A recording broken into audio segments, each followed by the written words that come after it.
Passengers are reminded to check their baggage tags to ensure that the correct luggage has been collected. Well, here I am back in London Heathrow. It's 9:30 on Sunday morning, the day of the World Cup final, and I've touched back in my homeland, back in Britain, back in Blighty, 2.5 hours later than scheduled due to the storms in New York City, and they were raging all day before I left, which meant I managed to get the whole first half of the third place game in the lounge at the airport, which was great. Loads of people gathered around the TV, which was actually really good atmosphere watching that extraordinary first half. 4-0 when I was called to board at half-time. The delay on the ground meant I got to listen to the rest of the match on 5 Live on the radio. Couldn't quite believe what was going on, but brilliant that we managed to pull through 6-4 in the end. And I think, as previous winners of that third place game have said themselves, it does take the corners off the disappointment, doesn't it, to win that game, and particularly in such style. But here I am back in London after a 6-week odyssey. And I've got a smile on my face. It's great to be home, but also really proud of the whole trip and the experience. But yeah, I'm going to get home, have a little nap, I think, do that horrible thing when you travel back to try and mitigate the jet lag. Got to try and stay awake. I mean, the World Cup final is going to help that. I'm definitely going to watch it, going to meet up with some mates and watch that. So I'm looking forward to that. Funny, a lot less football shirts around. I've noticed in the last few days in New York how all of that visible identity has started to merge back into anonymity. I've seen a couple of Spain shirts here at the airport, and why not? It's a big day, isn't it? You'd be getting ready and landing, and wherever they're going to go, watch it in London, you want to represent. So on my way home, and we'll do some reflections on the whole trip a little bit later. For now, get me home. I'm back in my manor, back on Voltaire Road, outside the Arch, the railway, go-to gathering points for me and my mate. And what I'm surprised to see is that big TV screen down the end. Apparently quite a new addition. Maybe my mate Jack. Hi, Jack. Hello. Jack reckons that you think they just put that up on the gamble that England made it to the final. I think, yeah, knowing our lovely friends at the Arch, they've probably pre-planned with the hopes that England weren't going to make it to the final. They took upon. But it's paying off because it's full of Spanish people. There's loads of Spanish fans. There's actually an Argentinian shirt as well over there. But there's Spanish people everywhere. And what a gathering out in the British summer sunshine, watching a World Cup final. We're not going to watch it here. We're going to go around to my mate Luke's and watch it there. I want to hear the commentary on these games, particularly when you're not involved. Got to hear the commentary. Don't forget about the Madonna halftime show. Oh, yeah, of course. The longest halftime in World Cup history. It's going to be about 25 minutes, they reckon. A big shout out to my mate Mark, who's been hosting me at his place in Miami and is in charge of the trophy presentation today. I mean, how bonkers is that? Like dealing with Donald Trump as well as the pressure of that moment. And that's his job, is dealing with Donald Trump. Actually, just to go back, I've just remembered Nigel, who owns the Arch, is the world's biggest Madonna fan. So actually, they didn't get this for the World Cup final. They got this for the Madonna halftime show. The screen is for the halftime show. They were totally indifferent as to the two teams competing either side of it. This is for Madonna. That's exactly what's happened, isn't it? Yeah, oh well, good on them. And shout out to Rosh Barbers behind, where you've had a falling out with them, haven't you? I'm not falling out, but I just moved on. Matured. I still got there. I haven't had a haircut for 6 weeks. Anyway, digress. Managed to get a nap, it's always hard with jet lag, but I had a little nap, and I'm going to enjoy the game tonight, and it's great to be back in London. It was a good decision, a really good decision. Right. I'm going to try and meet a Spanish fan, at least. I'm not speaking to any Argentinians. Let's try and meet a Spanish fan and then go watch the game. Viva España! Vamos! Hi, Michael. Hi, hello, how's it going? I was about to say, what's your name, but we've worked that out. Today's a big day for you guys. Yes. Let's go back right to the start of the tournament. What were your realistic expectations before? I've been always believing in Spain. Yeah. I knew that this moment will come. Yeah. And yeah, I knew that we will go into the final. Yeah. Yeah, I was so convinced. Are you based in London? You live here now? Yeah, I live here. Okay. And so where have you been watching the games, and what's that experience been like? So I've been watching the game in different pubs, different places, with friends, mainly with friends. Yeah. Yeah. Did you think about going to the US to watch any games at any point, or? That was a dream, but yeah, it couldn't happen. I would like to to have had the experience, you know. Yeah. But fortunately for us, in 4 years, you know, the World Cup is gonna be in Spain. Yes. Spain, Portugal, and Morocco. So save your so yeah, for that. so yeah. Where in Spain are you from? I'm from Malaga, from the south. Oh yeah, lovely. That's Yeah. great. Granada's a beautiful city. Oh, That's not Granada far from you, isn't it? Yeah, it's an amazing What place. magical. Yeah, I loved it there.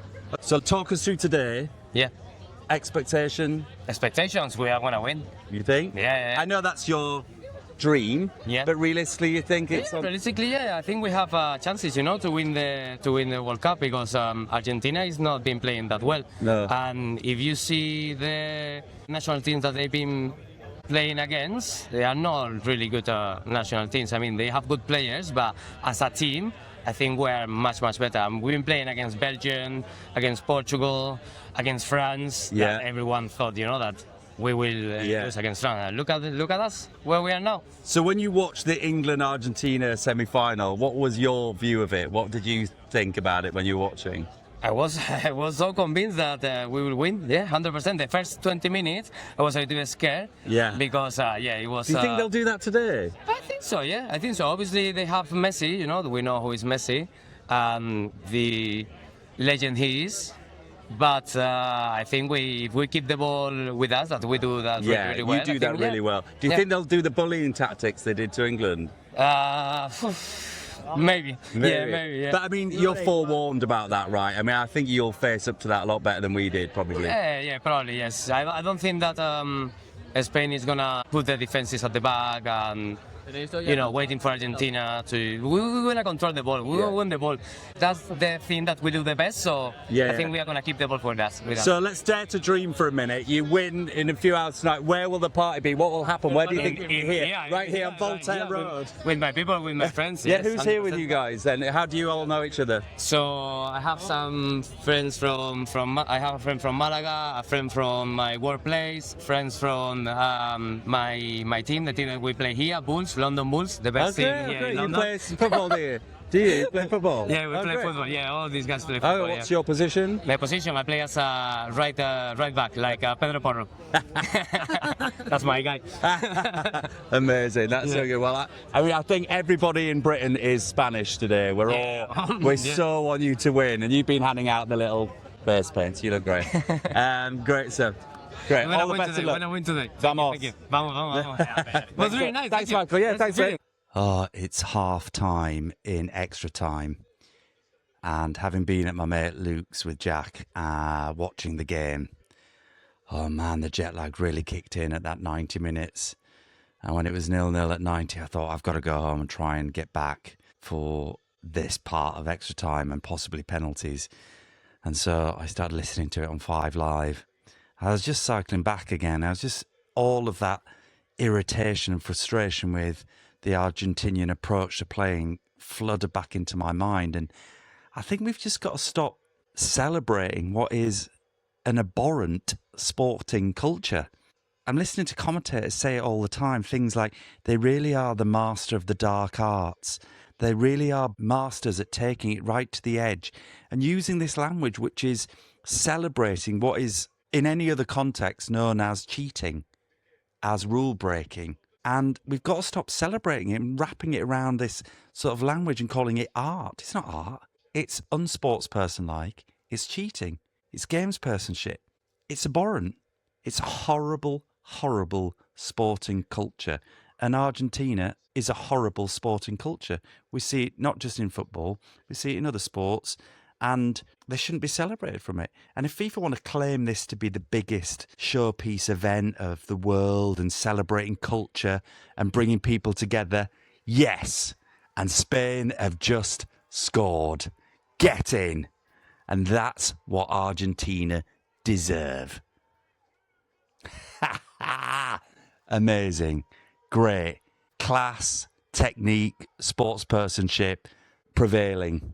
And I hope it stays like that. And I hope Argentina lose, because if this really is what FIFA want it to be, the celebration of sport, the pinnacle of culture, bringing the worlds together, love, all this nonsense that they claim all the time, which, you know, we can all buy into a certain degree, then what we've got to celebrate in that situation is artistry, class, sportspersonship, humanity, not cheating. So, well done, Spain. Hold on to it now. Maybe don't park the bus and put 5 behind the ball. Maybe keep possession again and go right to the end. But well done, Spain. Oh, come on. Well done, Spain. So the culmination of this epic 104 games, 6-week-long tournament finishes with a really good football nation winning the World Cup. Having played great football right throughout the tournament, they totally deserved their victory. And we saw the Argentinian true colours come out at the end there, didn't we? With their lack of grace on the final whistle. Having been world champions themselves, they couldn't afford other people that moment of celebration. They had to get involved with fights and mauling with people. True colours. And they'll get away with it. Should be red cards again post-game. It won't happen. But well done, Spain. Great job. Not just for their own achievement, but for defeating that horrible team. Great stuff. Wow. Not a classic. I mean, absolutely not a classic game, right? But the right result in the end. And to all the Spanish people I know, have a great time. What a feeling. What a feeling. To have nearly been in that stadium. And to have got so close and to be going through what they're going through must be something else. Maybe we'll feel that in our lifetime. I hope so. Got a taste for it this time. And it'd be really good if it could happen. Bring on the Euros.